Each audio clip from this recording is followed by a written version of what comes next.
It's not unusual for people to think that electrostatic electricity is only a trivial, very low power home entertainment type of thing. That is not correct. Paul Bowman designed and built two major electrical generators, one of 2 kilowatt output and the second of 3 kilowatt output, to allow a Swiss commune to have the use of electrical equipment without having a mains electricity supply. The commune refuses to provide any design information, saying that people like you and me are not ready to have that kind of energy. How very helpful of them. Paul's design is electrostatic and starts with the Wimshurst machine electrostatic generator, one which has angled motor strips which make it become self-rotating. The design is apparently very simple, but it's been very difficult to reproduce that particular design without any direct information from Paul. The collector brushes on the front and rear faces of the spinning disc collect charge, and although the design has never been disclosed, it has constant power output of 300 volts at 10 amps, which is 3 kilowatts. So much for electrostatic electricity being only trivial. We need to take the William Hyde design seriously. It is best described by his patent, a slightly reworded version being shown here. The patent describes a device which can be a little difficult to visualize, and so some color shading of parts has been used to help matters. Essentially, it is 2 circular motor-driven rotors spinning inside a section of plastic pipe. These rotors generate electrostatic energy, which people have mistakenly been led to believe is not a source of significant power. This design by William Hyde has an electrical output which is some 10 times greater than the mechanical input energy required. A coefficient of performance of 10, result like this device has to be significant, especially since the device is a fairly simple construction. However, just before taking a look at the patent, it would be useful to have a broad outline description of what it is and how it works.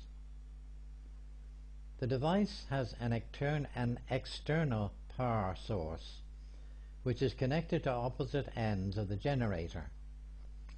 No current is drawn from this source, as its only purpose is to cause the disc at one end to have positive charges all across its face, and an opposing disc at the far end of the generator to have negative charges all across its face.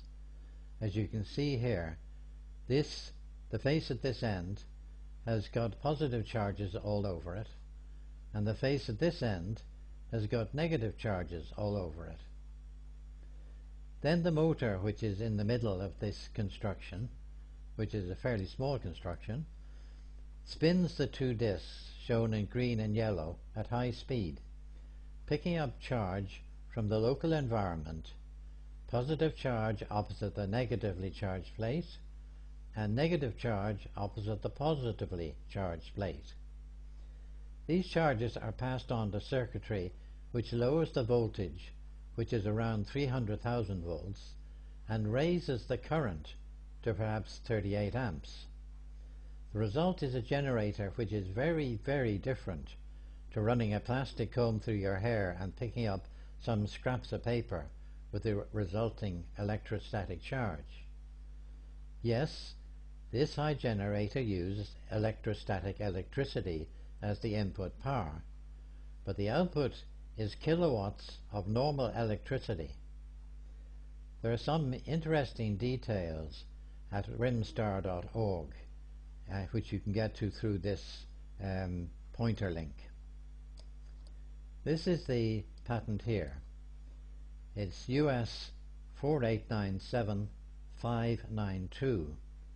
issued on the 30th of January 1990, which is some 30 years ago, the inventor being William W. Hyde.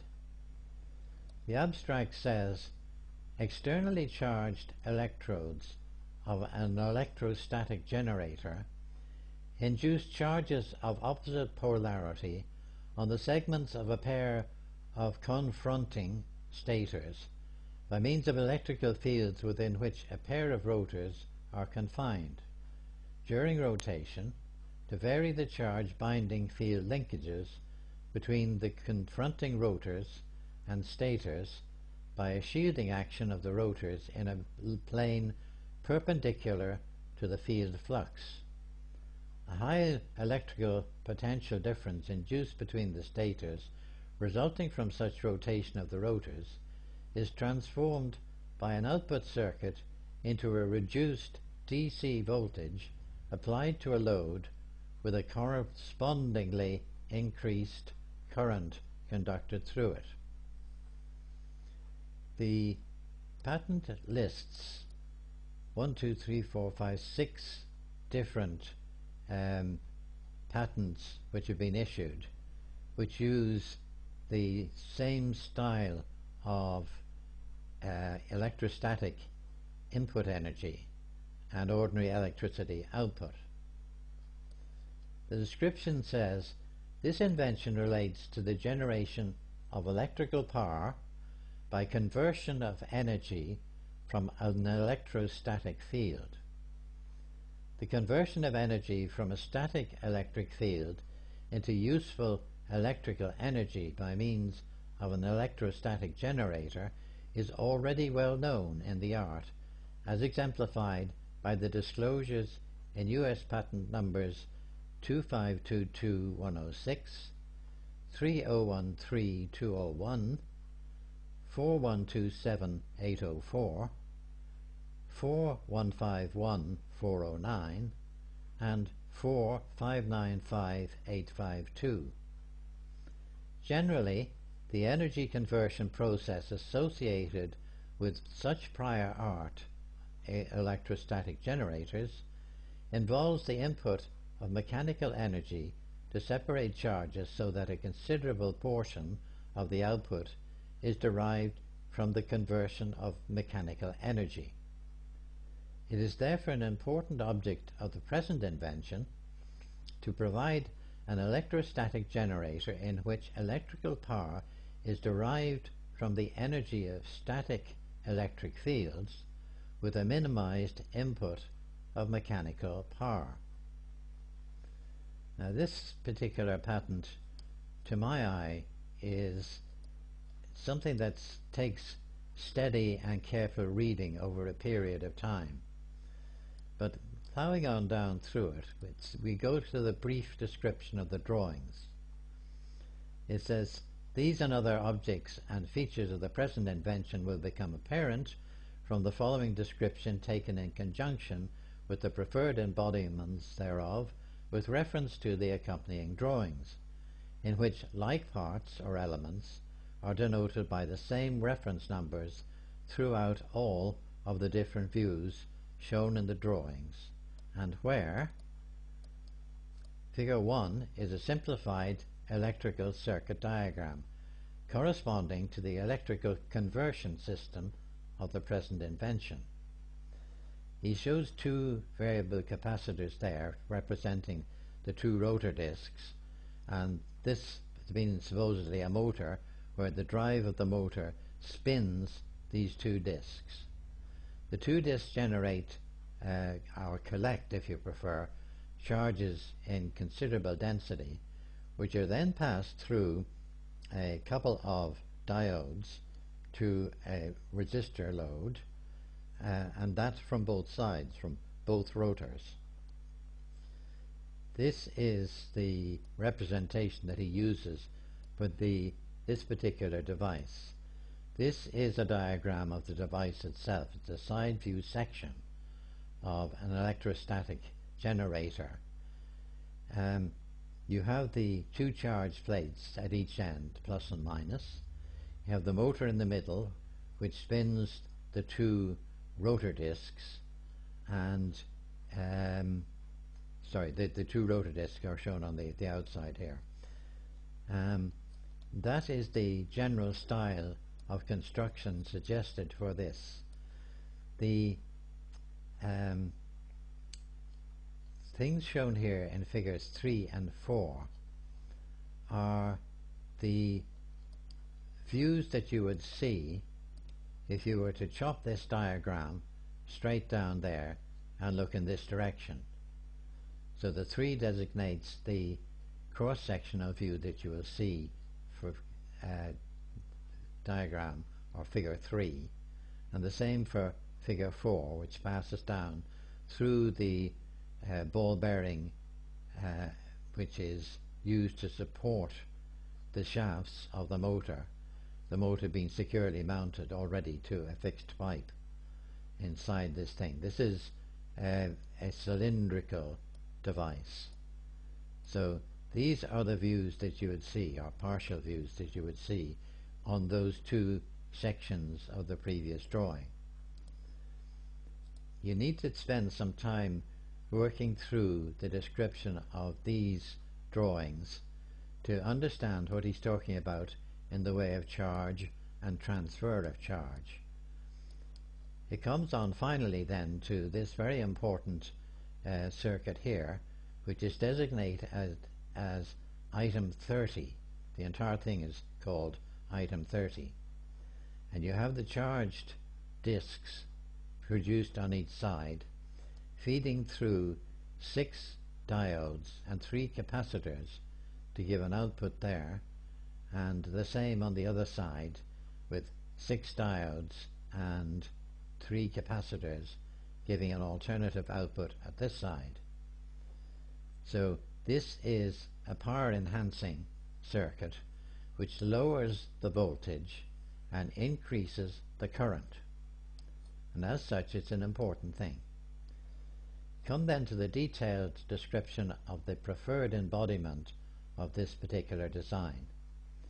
And as I say, the discs are being spun and the rectified output is being fed to a load which is shown in red. There are 2 loads because there are 2 rotors and the way that it operates.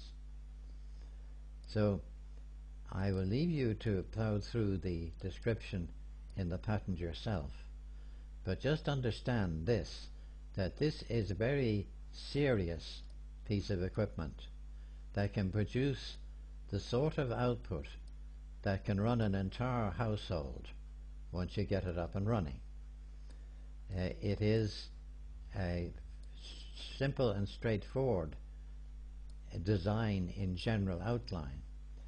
In these particular diagrams here, the dark grey lines represent a division between the metallic sectors between those dividers. That gives you, like the Wimshurst machine, a series of triangular metal components which are being rotated in an electrostatic field. And it explains in the patent exactly how each particular component works.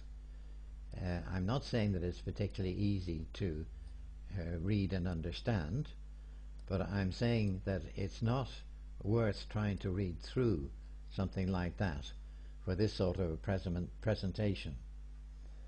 He says finally, though, based on the foregoing operational characteristics, rotation of the rotors in accordance with the present invention does not perform any substantial work against the external electric fields, and since there is no net change in capacitance, thereby enabling the system to convert energy with a reduced input of mechanical energy and at high efficiency, as evidenced by minimal loss of charge on the electrodes. It was therefore found that working embodiments of the present invention require less than 10% of the electrical output energy for their mechanical input. Further, according to one prototype model of the invention, a relatively high output voltage of 300,000 volts was obtained across the stators. By reason of such high voltage, an output circuit number 30 having a voltage reducing and current multiplying attribute as already described was selected so as to render the system suitable for many practical applications, which is a good as way as any of saying in a patent that this is something that can actually run a household.